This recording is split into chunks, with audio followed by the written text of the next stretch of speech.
नमस्कार, मैं हूं आपके साथ नम्रता। समाजवादी पार्टी को छोड़कर बीजेपी में शामिल हुई अपर्णा यादव को भले ही अब तक कोई बड़ी जिम्मेदारी ना मिली हो, लेकिन निस्वार्थ भाव से उनका काम करना जारी है।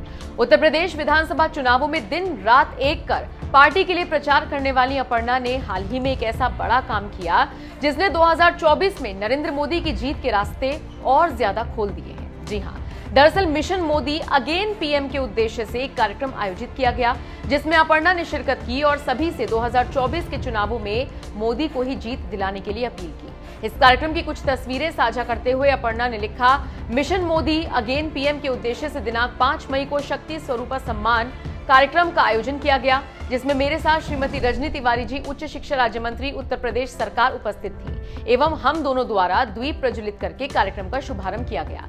इस कार्यक्रम का मुख्य मकसद यही था कि पीएम मोदी की जीत सुनिश्चित की जाए।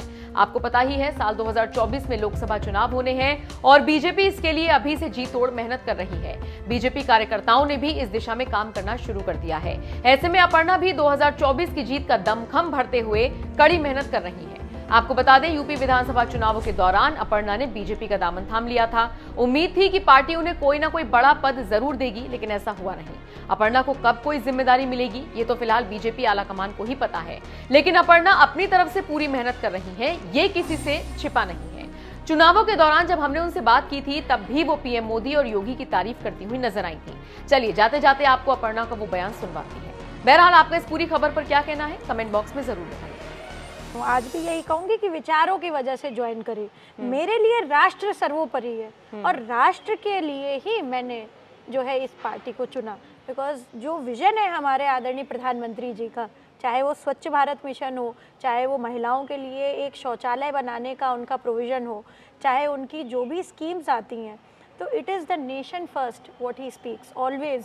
और इस बार भी आपने 26 जनवरी पे, और भी दर्शकों ने जो इस इंटरव्यू को देख रहे हैं, 26 जनवरी में प्रधानमंत्री जी ने एक्स्ट्रा फोकस दिया upon unsung heroes and heroines of this country and specially women.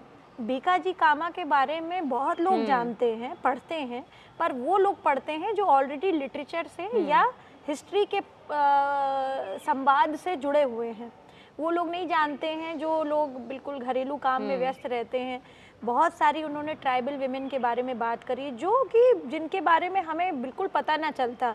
तो ये एक सोच परिलक्षित करता है हमारे प्रधानमंत्री जी का कि उनका हृदय में कितनी ज़्यादा जो है संवेदनाएं हैं टुवर्ड्स विमेन एम्पावरमेंट, और ये मुझे दिली रूप से छूती है। और चाहे आप देखिए केंद्र में मोदी जी हों, चाहे हमारे उत्तर प्रदेश में योगी जी हों, तो योगी जी को भी बहुत साधुवाद है जिस प्रकार से उन्होंने अपने आचरण को और अपना जिस प्रकार से वो जीवन जीते हैं, जो उनका जीवन जीने का एक तरीका है, ये बहुत बड़ी बात है। अपने उसूल पे कायम रहना, अपने वस्त्रों को मतलब एक मुखर रूप से जब उन पे टारगेट किया जाता है उनको कि आप जो है भगवा वस्त्र क्यों पहनते हैं, या उनको संत के उस पे काफ़ी बार टोका जाता है। एक विपक्ष का आरोप हमेशा रहता है बीजेपी पर, आपने बहुत बार सुना होगा। वो आरोप होता है कि बीजेपी ने इन 5 सालों में यूपी में कोई काम नहीं किया। लगता तो मोदी सरकार पर भी आरोप कि कुछ काम नहीं हुआ, सब प्राइवेटाइज कर दिया, मंदिर मस्जिद के ये मुद्दे रह गए हैं। तो उन लोगों को क्या जवाब देंगी? लोगों ने कहना शुरू कर दिया है कि पूछिएगा, ये सवाल बहुत सारे कमेंट सेक्शन में था कि रोजगार पर चुप है सरकार, कुछ नहीं है। 4.5 लाख युवाओं को नौकरी दी, किसने दी?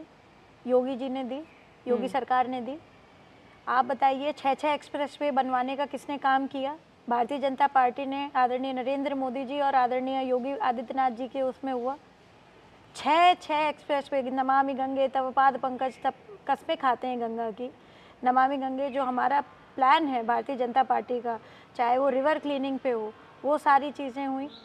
और तीसरी बात, मैं सबसे इम्पॉर्टेंट बात कर रही हूँ, कोरोना जो फेज़ आया है, कोई और पार्टी अगर इस प्रदेश में होती संभाल नहीं पाते वो लोग, जिस तरह से मैनेजमेंट हुआ है कोरोना का, क्योंकि इट वाज पूरे मतलब एक तरह से आप देखिए, चाहे राशन बांटने का काम हो सरकार का, देखिए उसमें स्वयंसेवी भी बहुत सारे लोग लगे थे, पर राशन बांटने का काम हो, लोगों से यहाँ से वहाँ पहुँचाने का काम हो, एक स्ट्रिक्ट व्यवस्था रखने का काम हो, एडमिनिस्ट्रेशन हो, ये सारी चीज़ें जो है योगी जी की सरकार में हुआ है।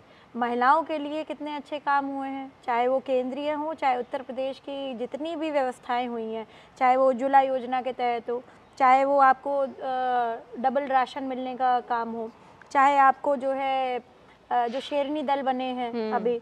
आप ये बताइए ना, प्रधानमंत्री जी तो बार बार इस बात को कह रहे थे कि कोई भी व्यक्ति हम पे टिप्पणी करके देखे और हमारे कामों की लिस्ट उठा करके देखे, अपने आप फर्क साफ हो जाएगा।